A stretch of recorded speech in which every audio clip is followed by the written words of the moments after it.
If you've ever found yourself spiraling down a late night rabbit hole of what am I meant to do and why haven't I found it yet? And let's be honest, who hasn't? Then you're in the right place. I'm Theresa White, career clarity expert and 5-time certified career coach, and I'm here to help you navigate the question of how to find a career that truly lights you up. On Career Clarity Unlocked, we're all about those light bulb moments. I'm talking to people who are still trying to figure out what they're meant to do, coaching them live to reach that magical, yes, this is it moment.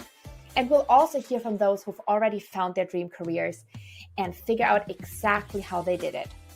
Whether you're looking for inspiration or actionable advice on finding a career you love, I've got you covered. Time to unlock some career clarity. Let's dive in. Welcome back to Career Clarity Unlocked.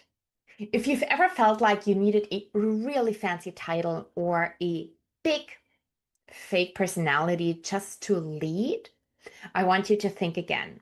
Because in today's episode, we're flipping that idea on its head and diving into what real influence is actually made of: clarity, alignment, and trust. It's not charisma, and it's definitely not your job title. We will also talk about how to spot amazing company cultures and avoid the toxic ones. We'll talk about Southwest Airlines and why they nailed the fun and love vibe at work, and how small shifts in your communication, like ditching words like just or kind of, can totally change how confident you sound. Plus, we're going to uncover the hidden transferable skills in your own ziggy-zaggy career. We're going to talk about what AI can't replace. We'll cover how to show, not tell, your value in interviews, and how to strike that magical balance between confidence and humility. Because yes, your value is constant, even if your confidence wavers sometimes. Basically, if you're ready to grow into leadership, find your voice, and show up like the powerhouse that you already are, this episode is going to feel like a big permission slip to do just that. And I am so excited to be joined today by Tami from Miami.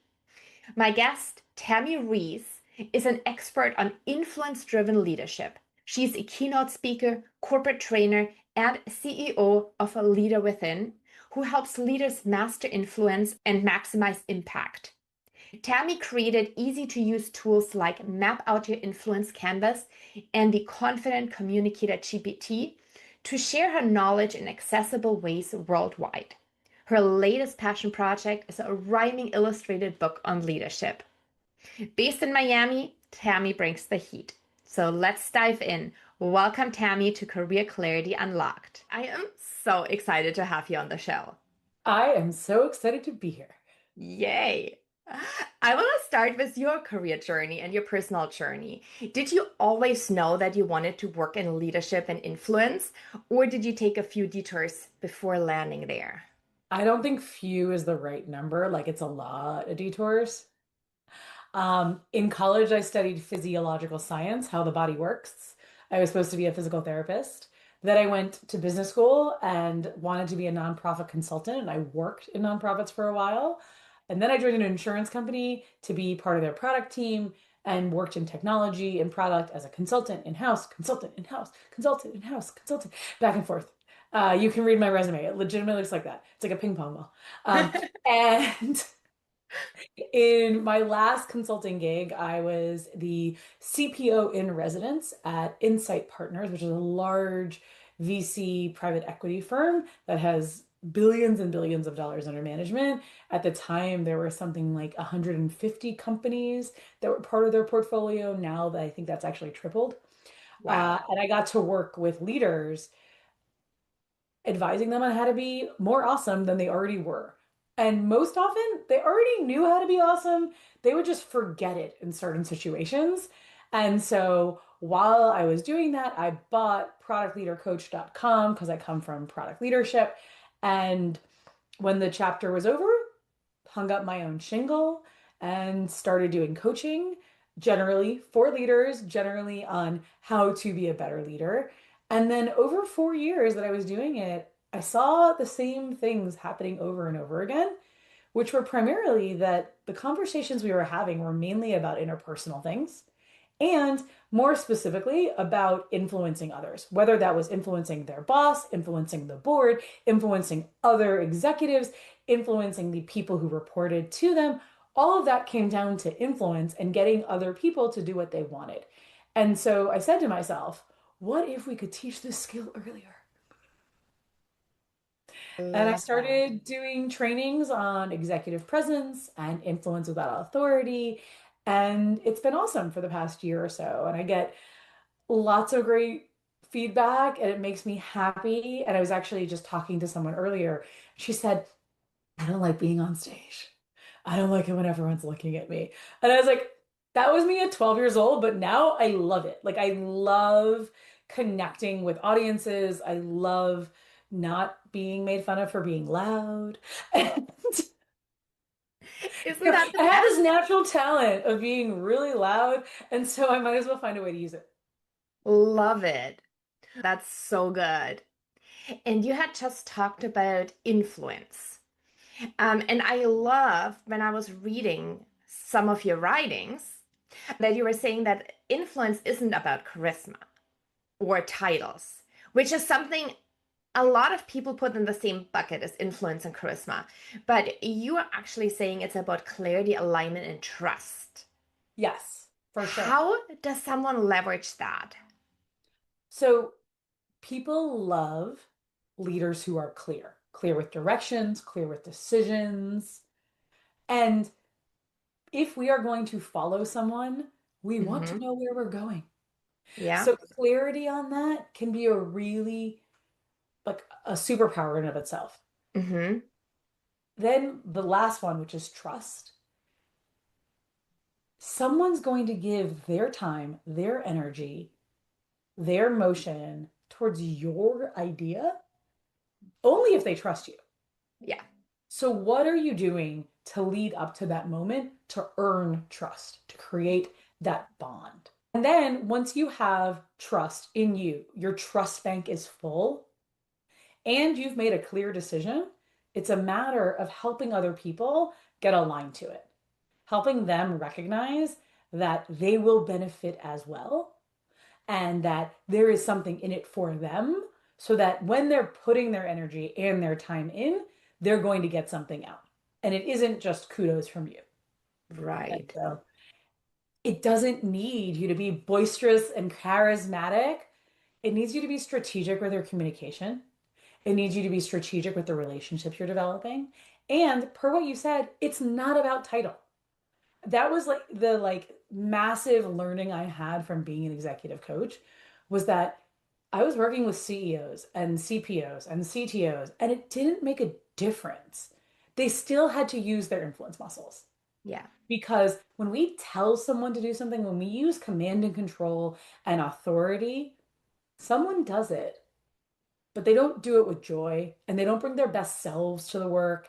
But when we influence them, when we get them to want to do something, everything is different. They're excited about it. They think critically about how to make it better or faster. They aren't as upset if they have to spend another half hour at work or come in early because they're excited about this thing because they see the alignment towards the grander vision, towards their own incentives. And when you have many people in an organization that have that enthusiasm, that are bringing their best selves, the best things get put out, the best service, the best products. And I've been lucky enough to be part of a few companies like that and part of a number of companies that weren't. And I was able to see the difference and to able to attribute it to executive leadership that was really strong in these sorts of influence and excitement and alignment skills that other people didn't work on as hard. I love that. And especially when we think, and I can picture myself working on both teams, right? Like the one other quiet quitting ones that are like, yeah, I'll do my Clock job, in, clock out, clock clock in, clock in. out, job done, whatever. Yeah. And the other team is bought in. If you truly, if it's really important for you to want to work for one of the teams where everyone is bought in, how do you find those organizations that are really using what you're teaching, the influence, the clarity, the alignment, the trust? Where can people find organizations that are, or how to identify? What are some green flags? What are some red flags There that, are some culture awards. There are definitely culture awards. There are CEO awards that have to do much more with culture than financial results. So I would start there. I would also look at companies that have really high, or organizations that have really high customer satisfaction rates, because when the customers are happy, chances are the employees are also happy. Mhm. Like, think about when you're on a plane for like a discount airline and you know your stewardess probably, or your flight attendant is probably underpaid, and like they're not happy to be there and they're not going to exactly treat you well. Whereas if you're part of other airlines that have better cultures, that have better packages, that they have better incentives towards working as a team, you feel the difference. Like Southwest used to be known for fun. They were flight attendants that would like have peanut races down the aisle, right? Like every time I'm on a Southwest flight, like something interesting happens. A flight attendant sings something. They like crack funny jokes, because that culture is founded on love and is founded on the idea that you should bring your whole self to work. And that's different than a lot of other airlines. yes. Oh my God, I love this so much. And those are the teams that people want to work for. Those are the companies people want to work for. Have you So had, yeah? I know that a lot of your crew is people who are looking for new jobs or looking to switch career paths. Also, make it. Be the change agent of sorts on your team, Mhm. getting alignment, talking about how the work you do is attached to the higher order vision or mission. It doesn't need to be your boss, it can be you.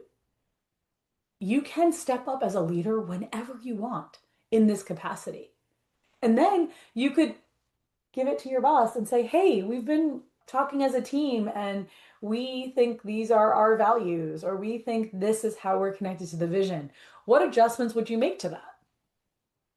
And then that might get to be part of orientation. Who knows? But you have more power than you think to start creating better team environments because you're on the team.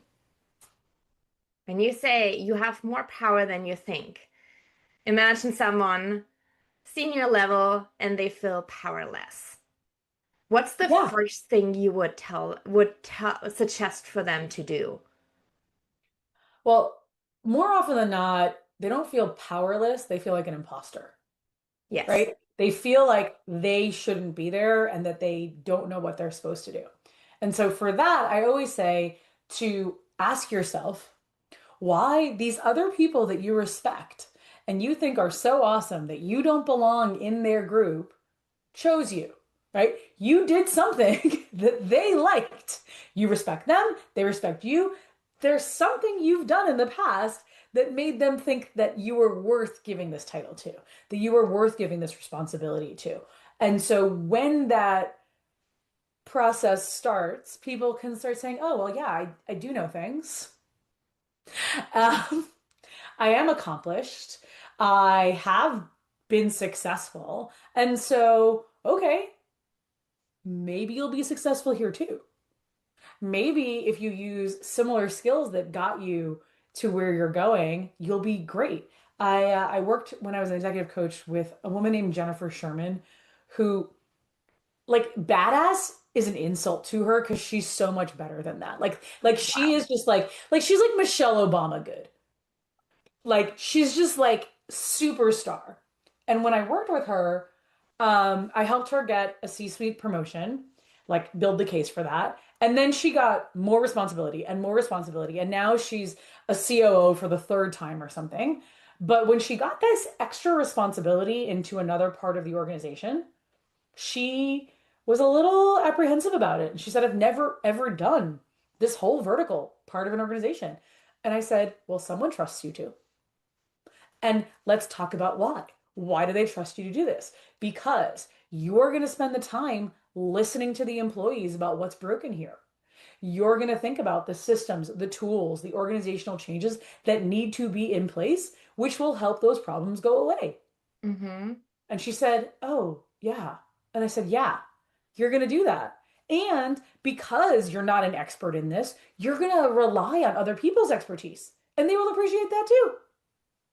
And, the rest of the story was many more C-suite titles. Wow. And how did she change in terms of how she feels about the work she's doing? In general, she's a lot more confident, and she recognizes that it's a bit of a rinse repeat, right? It's understand the situation, understand the problems, fix the problems that are in line with the larger vision, move on, set up structures where people can do what they need to do, that they are actually empowered, that they have the ability and the tools to be successful, and they will be. And that it's actually not much more complicated than that. Like, we overcomplicate things. And it's much more about making sure your team is aligned, they're bought in, they're excited about where you're going, and that you're giving them the tools to make it happen. Everything else is a bonus.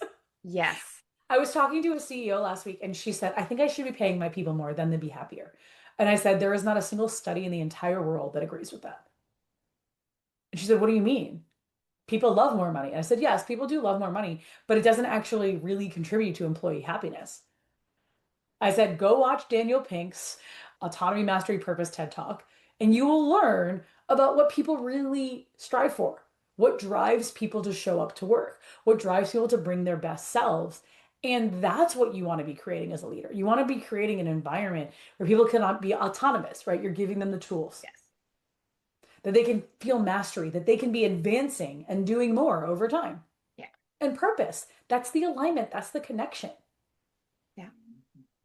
I agree. I talk to women every day, and they all want to be successful and make a certain amount of income. Like, that's a given.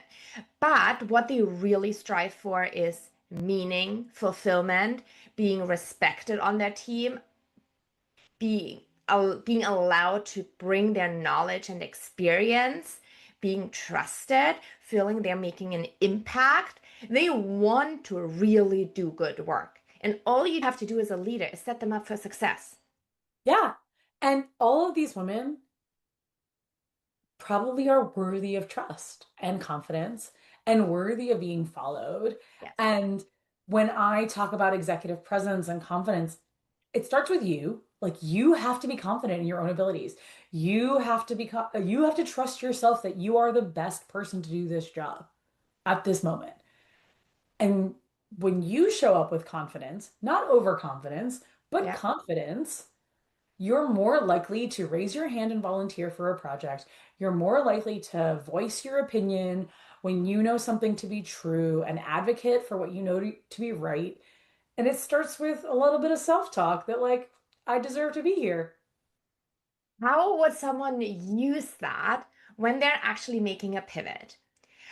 When they've done lots of things I and don't know they're about people who have done lots of things.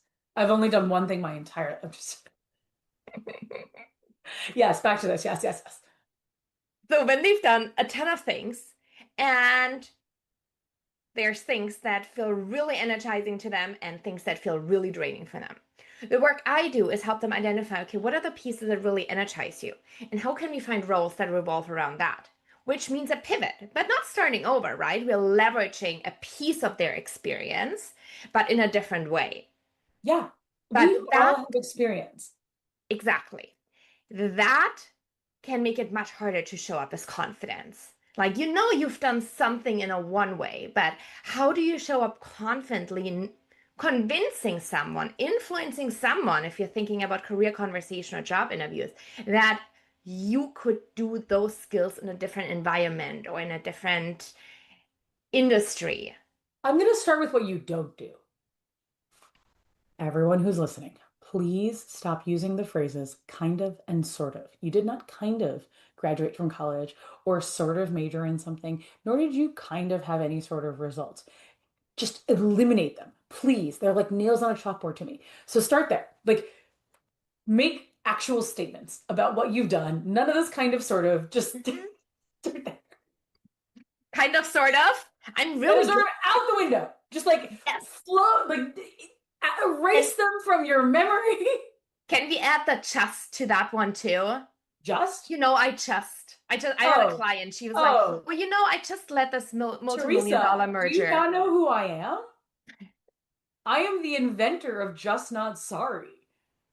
I didn't know that. The Gmail plugin, Just Not Sorry, which everybody can download. It works on Office 365 now too.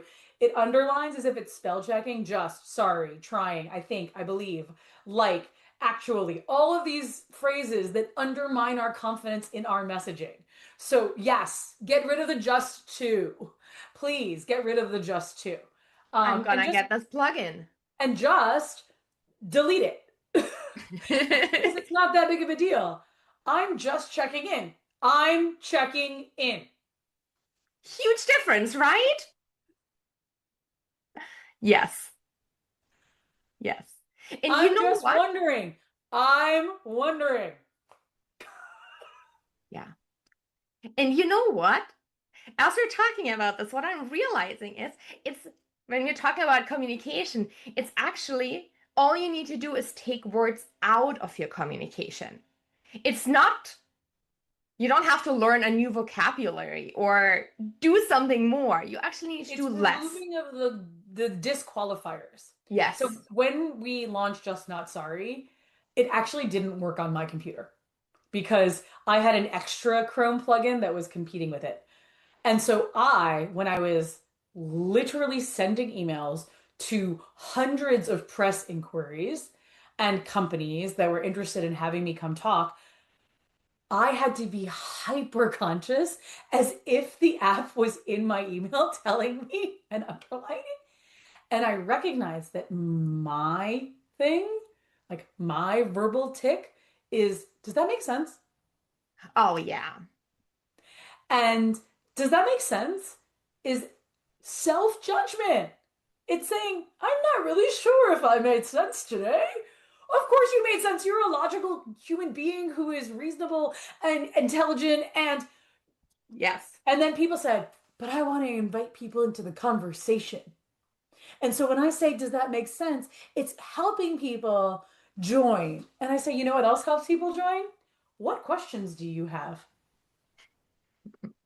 What do you want to dive deeper into? What challenges do you see with implementing this?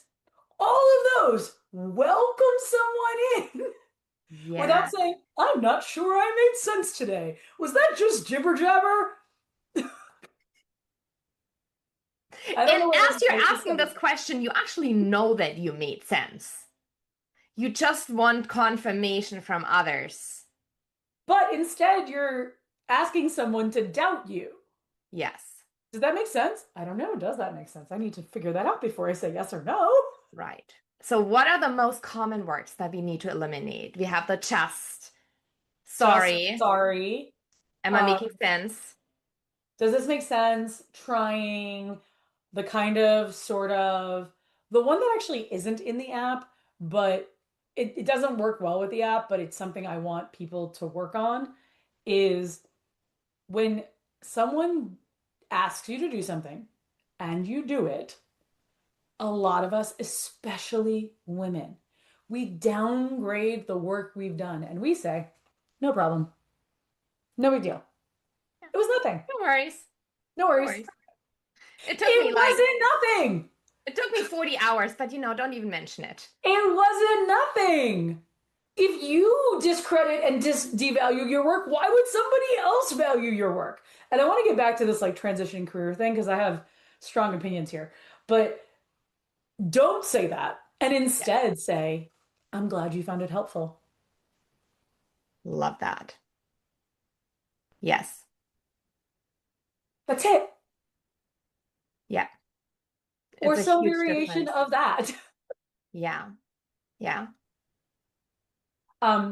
Anyways, so I, as noted, have had a few dozen career shifts. I'm not even joking. Like my parents laugh at the fact that I've probably had 46 employers over my life. Wow. And that doesn't include the hundreds of companies I've consulted with. Hmm. But anyways, because I like you do a lot of like contract work when you do consulting, Yeah, but there are correct. other things like in Insight, which is like a year and a half of your life, but you touched 100 companies. Hmm. So it's a different scale. But there is something about what you have done which is applicable in other arenas. Yeah. I'll give you an example. You are an ER nurse. You know what you are? You're calm under pressure. You know how to prioritize what's most important right now. And a variety of other project management associated things. And if you don't want to go that route, you probably have excellent customer service. You knew how to talk to patients and their families to help them remain calm, to better understand what was really going on, to gather information so that the right care could be delivered. You were able to talk to doctors and other coordinators and a variety of other things because you're an ER nurse. And those skills are transferable if only you take a minute to think about the more abstraction of them. Yes. Exactly. That's it. Yeah. That's it. And I mean, we mentioned Michelle Obama earlier when we were talking about like career shifts. She came to mind because she was a lawyer. Yeah. And then she worked for this healthcare organization. Hmm. She took her skills of negotiation and leadership and compliance and brought them to a more fulfilling place. Yeah, exactly. And I How want many lawyers do you know that hate their lives, like at work? to, I think there's quite a number of them. So, what if you could be in compliance for a nonprofit, or you could be a lawyer for an employment agency or something else, or artist rights? I don't know. Like, I have friends who are labor lawyers for like SAG and AFTRA, right? There are so many opportunities, and unfortunately, they don't always pay as well. But you get to come home and smile, and Yes, there's a value to that. there is a lot of value to that as well. Absolutely. And now that we're already in a day and age where AI is everywhere, I want to tap into more of the soft skills because what AI cannot replace are those soft skills. Nope. What are the skills that you see that make leaders successful in this AI day and age? So I entirely agree with you that AI will replace hard skills, but not soft skills. Because no matter what, you're still going to have to sell to a customer or Exactly. interact with a customer because something's wrong, Yeah. or talk to an investor or talk to your coworkers. Oh, what? Yes. Yes. Anyway, I diverge. Um, Leaders leverage AI to better personalize their message. But the interpersonal skills that they have are building relationships, asking questions to better learn about somebody else, and the ability to empathize and understand the answer beneath the answer. Mm-hmm. They are able to bring people together towards a common goal and show where there's overlap and find where things are interwoven and stuff. And this is something that AI is really bad at. They're creative. They think about elegant, creative solutions Yes. that are different than what has come before. Yeah. Leaders, like the best leaders, they challenge the status quo. They say, I don't care if this hasn't been done before. We're going to still do it. And this is how, because that's how the world gets changed. Yes. In order for there to be change, you have to believe that whatever has come before is possible to be changed, right? That everything we know might be wrong to a certain degree, or parts of it are right and parts of it are wrong. And if we work together, we can figure out a better path forward. And leaders see those interworkings and interconnections and systems thinking um, better than AI. Absolutely. And the thinking critically, because we all know Yes. ChatGPT tells you no matter what idea you come up with, you are a genius. Best Well, idea ever. aside from being sympathetic, it's not very good at making decisions. It's No. really good at providing options. Here Yes. are 37 places you could go for dinner. And here I can help you evaluate the pros and cons of all of them. I can't Yes. tell you where to go. Yes. I can say, this is the best option based on what you've given me. It still might be Thai food and you're in the mood for sushi, Yes. right? And like leaders have to make decisions. I love talking about decisions. And I'm a total word nerd.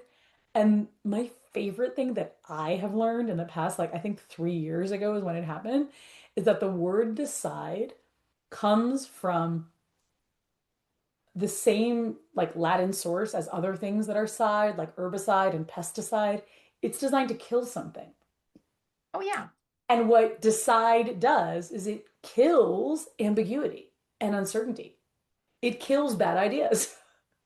And we need leaders to do that. Yes. An indecisive leader will not be followed. I agree with that. And also, with the decisiveness, if you have a leader where your team comes up with 10 amazing ideas and they just shut it down, also not ideal, right? But creating an environment where it's safe to do that, where people are free to share those ideas and experiment and brainstorm and be creative And make and, mistakes. and make mistakes.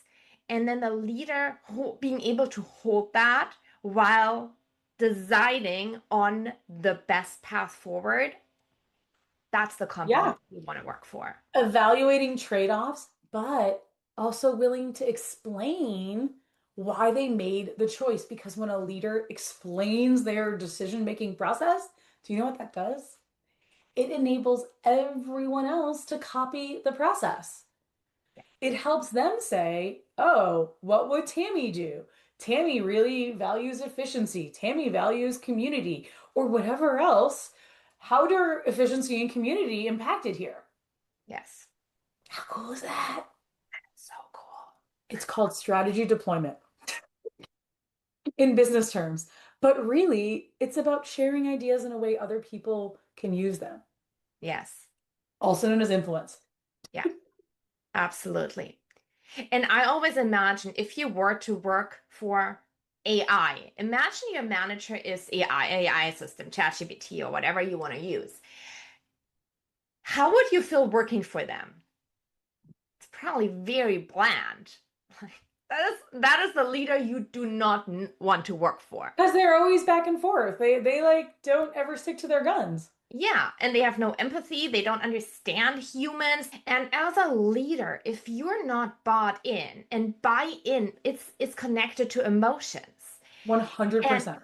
you know, like this is where we're going, and this is gonna be incredible, and I'm gonna bring you all along so we can all accomplish this together.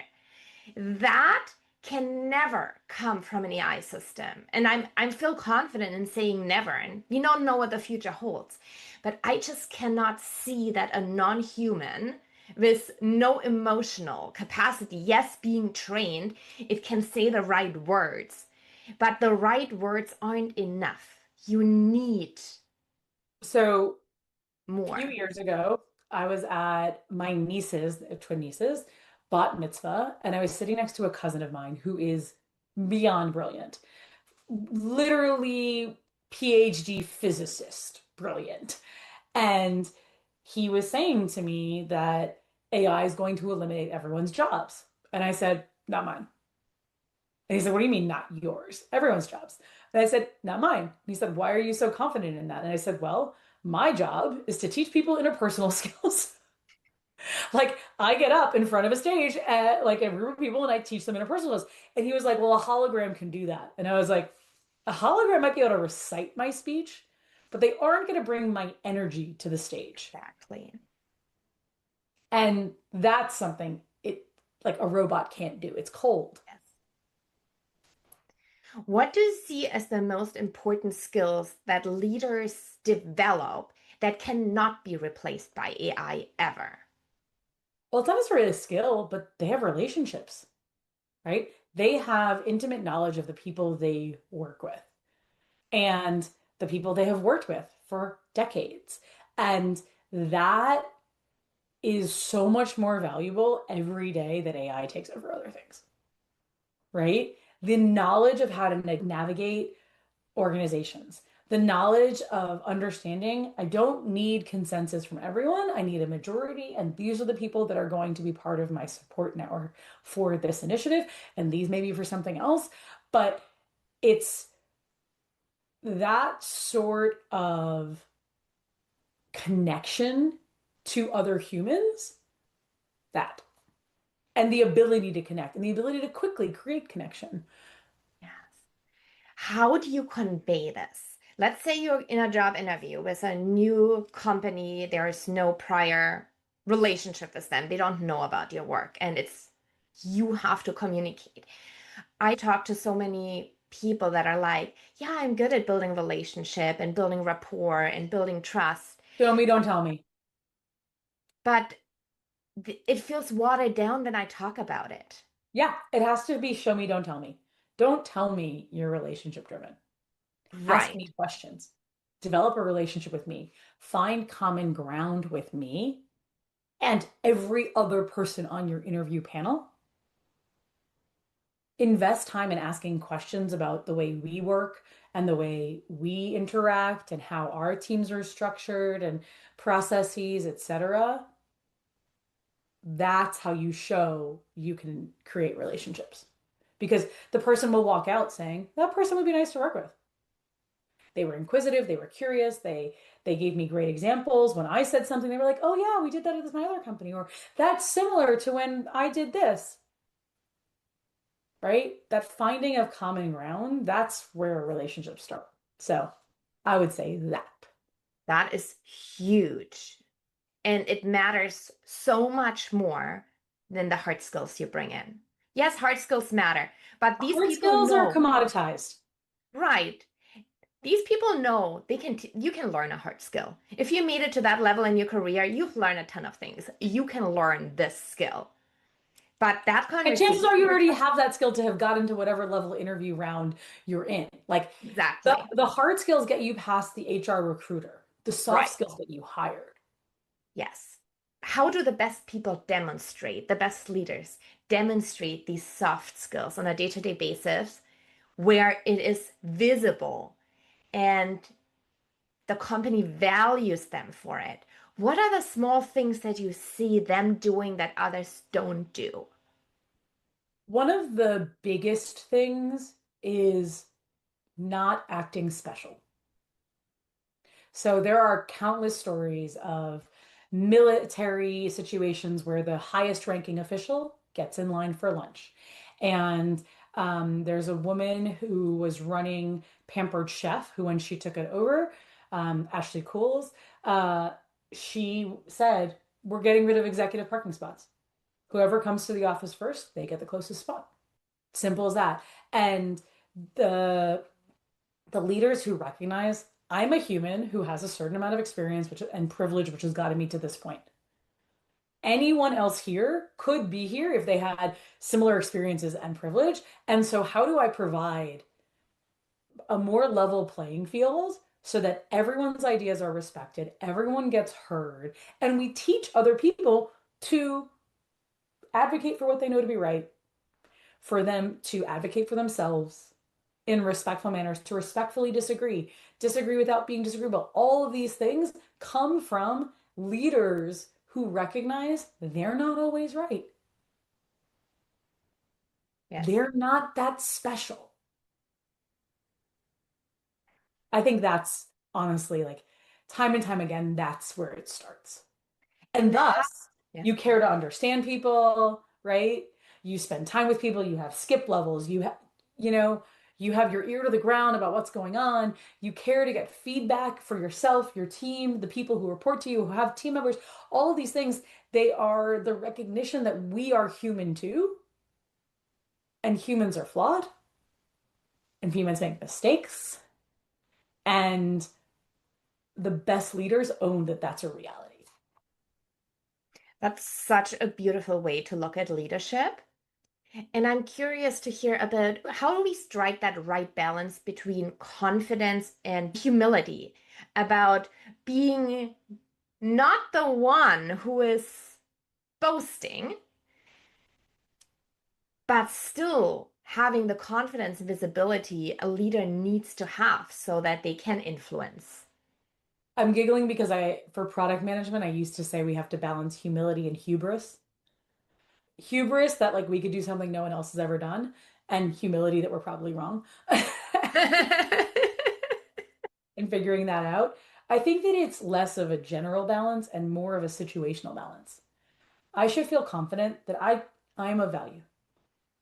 I am of value to my company, to my team, to my coworkers. That value is higher when it's an area of my expertise. It is lower in other areas. It doesn't mean I'm zero, but it's lower. So in other situations, I might be more of a wallflower, but if I have experience that turns on a red flag, I should be able to raise my hand and be confident that I had this authentic experience, and I should figure out how to ask the question, which is, I just heard you say this. Because it happened a minute ago. Yes. It's a time thing. I just heard you say this. In my experience, this other thing happened. How are we going to prevent that similar thing? I'm sure you have a plan. I'm sure there's a risk mitigation strategy. What is it? So it's Or tell me why that couldn't happen. So it is really tapping into combining your experience and knowledge with a way of approaching it from a curious perspective. Yes. Like, okay, I'm picking up on something here. Let me draw attention to that, but tap into curiosity instead of criticism. And recognizing that, yes, there's the area where I'm expertise, and so I should be super confident in that. But the other side, I'm still a human who knows how to listen and evaluate, right? So I'm never at zero. I have a good brain. I can learn new things. I can evaluate new things. If you put me into a new situation, I could probably figure it out. I simply might need more information than you're currently giving me. So I might have to be curious and ask some questions. Mm-hmm. Yeah. I really love the way you talk about that confidence can ebb and flow. It doesn't have to be a constant. I do believe when you were saying about the worth that you bring, that is a constant. You Yes. know the value that you bring. You know the value of your skills and experience. And then, depending on the situation you're in, you might be more confident and less confident. And then having the humility to also ask questions when you're not the expert in that space. Yeah. Because no one's perfect. No one knows everything. Yeah. You're human too, and that's okay. You're going to make mistakes, even in the place that you're highly confident and highly competent. Mistakes are made. Yes. Own them, and you'll get a lot of respect. Yeah. And don't say sorry. What do you say Simply say, instead? you say, hey, we evaluated this. This was the decision we made. We missed this other thing. We'll learn from it. And you can also communicate that we took a risk, we experimented. And because we're willing to do that, we were successful here and here and here. Part of experimentation is not every experiment is going to work. This one didn't. Absolutely. Yes. If you've got a culture of experimentation. Yes. What are, if you can, I know there is some confidentiality where you can't probably name all the companies, but if you can call out some companies that you would want to give a shout out to for they're doing the right thing as far as leadership goes. So a company I worked for as an employee, so easier to talk about, is 𝗏𝗃works. 𝗏𝗃works was a fantastic, wonderful place to work. And for those of you that are unfamiliar with 𝗏𝗃works, because you aren't in the small business space, 𝗏𝗃works provides payroll and benefits for entrepreneurs. And payroll and benefits is never sexy. No. Doesn't even sound fun. No. But it's one of the best companies I ever worked for because we were strongly aligned on a mission to help small business owners thrive, to grow with confidence. Entrepreneurs grow with confidence is the vision and the mission. And I forget if it's the vision or the mission, but we help entrepreneurs grow with confidence. And the work we did and the way that we talked about the work we did and the lives we covered was correlated with how technology can help small businesses thrive, how it can help make sure everyone can put food on their table, how it can help people go to the ER and not be worried about a medical bill. And we took that responsibility seriously. And we wanted to make it easy so that people could thrive. And it was one of the most amazing experiences of my life was being part of 𝗪𝗪. So I would say that. Wow. And that is also such a beautiful illustration that it doesn't have to be the sexiest or coolest product or service. It's the meaning. What is behind it? Why is the company doing what they're doing? Yep. When the company is doing what they're doing only for profits, it is such a different environment than if there is something else. If the North Star metric of your company is revenue, something's wrong. Exactly. Exactly. Perfectly said. Yeah. Well, Tami, I could continue this conversation forever. Ditto. Thank you so much for sharing your expertise. If our listeners want to connect with you and learn more about your work, where can they find you? So if you spell Tami Reiss correctly, Tamireiss, you can find me on LinkedIn or Instagram or Substack or my website, tamireiss.com.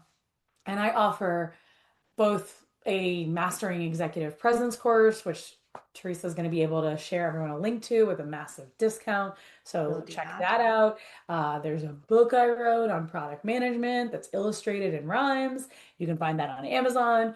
And I really, I mean, I said this earlier, but it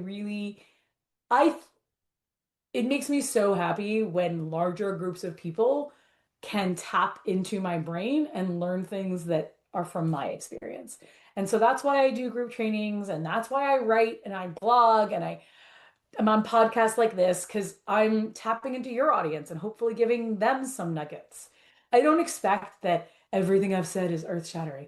I also am aware most things I say are derivative, but I hope that I'm sharing them in a way that resonates with a new group of people that previously weren't reached. Thank you, Tami. That is such a beautiful note to leave off this conversation on. I so appreciate you being on the show, and we'll be sure to include those links in the show notes so that our audience can connect and find you. Whoa, what a conversation! If you're anything like me, your brain is probably buzzing with takeaways, from why executive presence starts with trusting yourself to how influence is really just good communication and earned respect. I love that Tami reminded us that leadership isn't about having the loudest voice or the fanciest title. It is about making people feel seen, heard, and aligned with a shared vision. And that, my friend, is something that you can do today. If this episode sparked something for you, if you're feeling fired up to find a career that actually fits who you are, I would love to help. Please go ahead and book a free consultation call with me. The link to that is in the show notes, and I will help you gain career clarity in record time. And of course, don't forget to join me again next week for another episode full of insights, inspiration, and actionable advice on finding a career you love. Because you shouldn't and you don't have to settle. Keep chasing what makes you come alive, and I will see you back here next week on Career Clarity Unlocked. And that's a wrap for today's episode of Career Clarity Unlocked. If you're feeling stuck in that what's next spiral and are ready to finally break free, let's chat. You can book your free Career Clarity call where we'll uncover what's really important to you, tackle any obstacles holding you back, and map out your best next step.